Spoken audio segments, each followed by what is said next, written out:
Hey, a pleasant good afternoon, everybody, on this fine Tuesday. I am Joe Boric from Sports Fanatic News on YouTube, True Philadelphian Sportscast, and contribute to my sports vote as well as who this video is for. They do a fantastic job on their podcast as well as on the blogs. Everyone that writes articles, there's a bunch of great articles on there.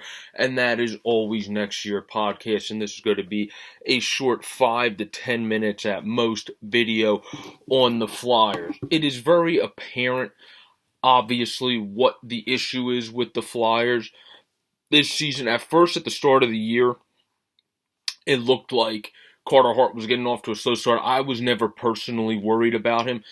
Just like teams go through ebbs and flows, players go through ebbs and flows, especially when they're only 21. I kept using the comparison of Yaroslav Halak in the instance of Carey Price, but not even just in the instance of Carey Price, and Carey Price was at such a young age back in the day, but also in the instance of the Bruins going deep last year when he helped to cement Tuukka Rask, because Tuukka Rask, for whatever reason, as the elite goalie is much better when he plays less.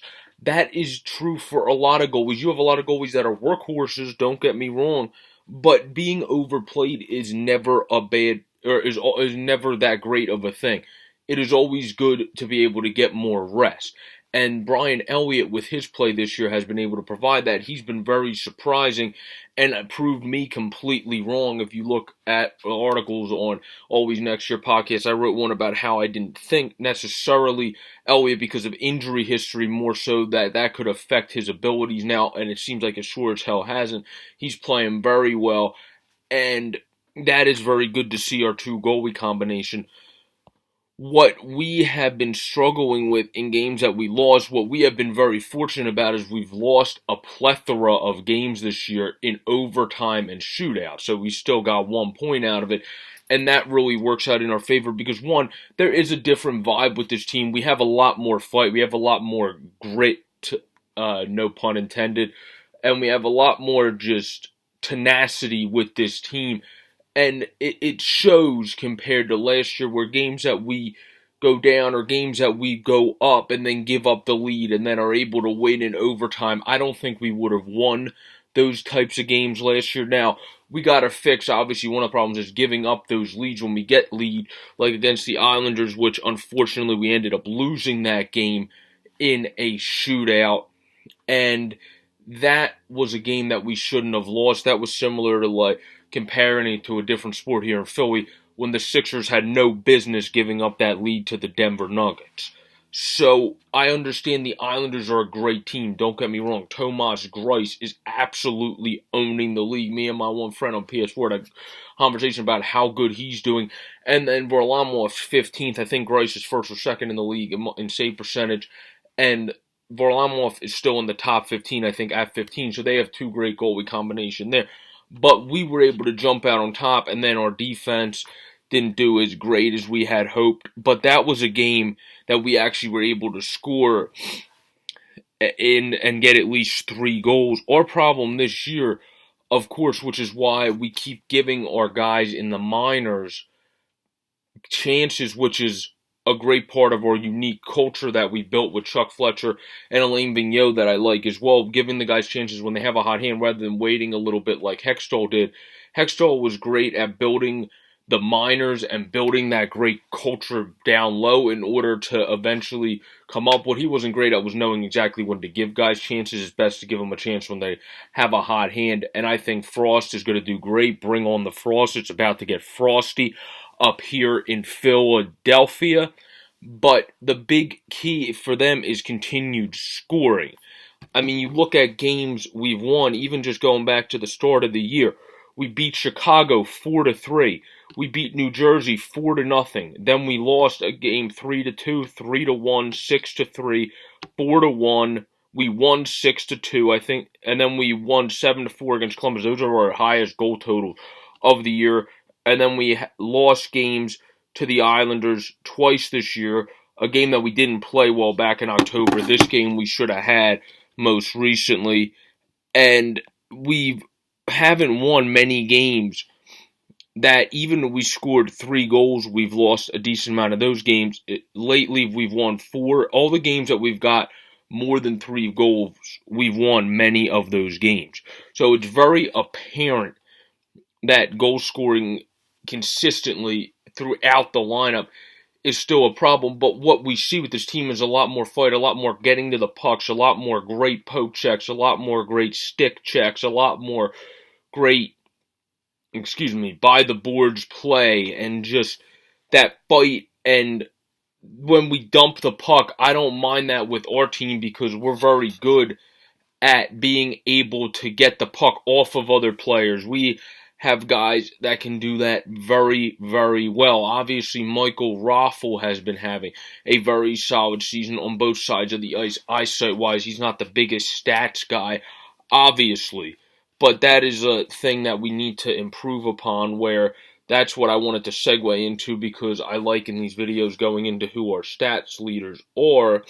And of course, if we go by points, our top 3 guys are Travis Konechny at 19, Oscar Lindblom at 16, and Sean Couturier at 15.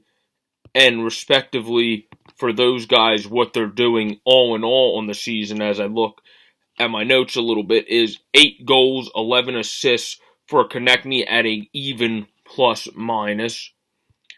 And then for Oscar Lindblom, you have 9 goals and 7 assists to lead the team with the goals total for 16 points and a -2. But he's still developing. TK's still developing, and that's why it's so great with how good those dudes are doing, because TK's only 22 himself, and of course Oscar's only 23 himself. These guys are still in the very, very beginning stages of their careers. It's very exciting to see what they're doing. And then Sean Couturier is just a freaking beast. I mean, this dude, I love the way the dude plays the game. Talk about a guy that's great at stick checking, great at forechecking, great at anything that involves checking and defense, and has now become a great offensive threat. A very good face-off commodity when his wrist is not bothering him, but is still playing like a freaking tank and animal out there, even with his wrist bothering him. So that's huge. Giroux is having a solid season. He has 5 goals and 8 assists for 13 total points, but he has a +6, so they've been very good on both sides of the ice when G's out there. Provy's been doing solid with 4 goals, 9 assists, and 13 points. I've liked what we've seen from him. Matt Niskanen's been very good. I've never knew until this season how great he was in 2-on-1s at making that layout play where he just dives and makes that play. I love that play by Niski. And then, of course, goalie-wise, we have Carter Hart with a 2.5 goals against, and Els with a 2.87, and Els with a 910 save percentage, and Hart with a 903. So our guys are doing pretty solid. A lot of the games we, of course, have won of recent have been, especially like AV said, because of our goaltending. We have to give credit to our goaltending stepping up in big moments. Like, especially a game that comes to mind is when we beat Montreal 3-2. Philippe Myers stepped up with goals in that game. But we, of course, and then Carey Price was a freaking menace in that game. That was the game that, of course, us Flyers fans remember. Carey Price let in a soft goal after being a freaking menace to Sean Couturier in overtime. But Carter Hart also played stellar. He let in 2 goals in 24 shots and saved 22 of them, of course.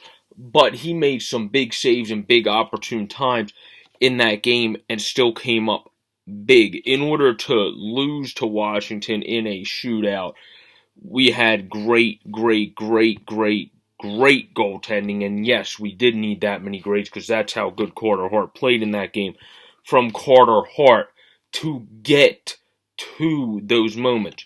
So I love the tenacity, I love the grit, I love the fight, I love the new culture we have of getting guys up when they have hot hands.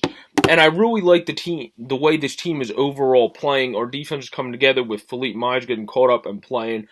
And then Hag is the guy that's like the battering ram for everyone this year. But Robert Hag, people, is not a bad backup defenseman. He's very solid, actually. He can hit the body well. He can play well against the board. He's a good seventh defenseman, and frankly a solid sixth defenseman that'll fill in for Braun if Braun continues to have some up and down moments. I like Justin Braun. I've liked what I've seen in certain games from him, but in other games he's been very meh. Where Niskanen, I've really liked what I've seen. Provy, I've really liked what I've seen. And Gostisbehere, I've seen in spurts, flashes of Ghost, like the Ghost that we all know and love. And I admire Shane Gostisbehere. He's one of my favorite players. So I believe he will get going as well. I think this team is operating with the right culture from top down, from Fletcher through AV, through Terry, and through Yo.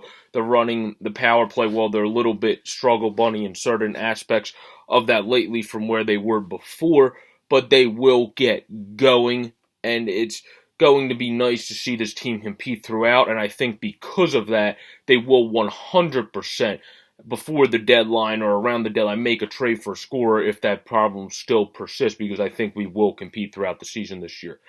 So this has been Joe Boric. Please follow me on Twitter at JJBoric26, and please follow Always Next Year Podcast on Twitter at Always Next Year Podcast. Have a wonderful week, everybody. Have a fine rest of your Tuesday. Peace out.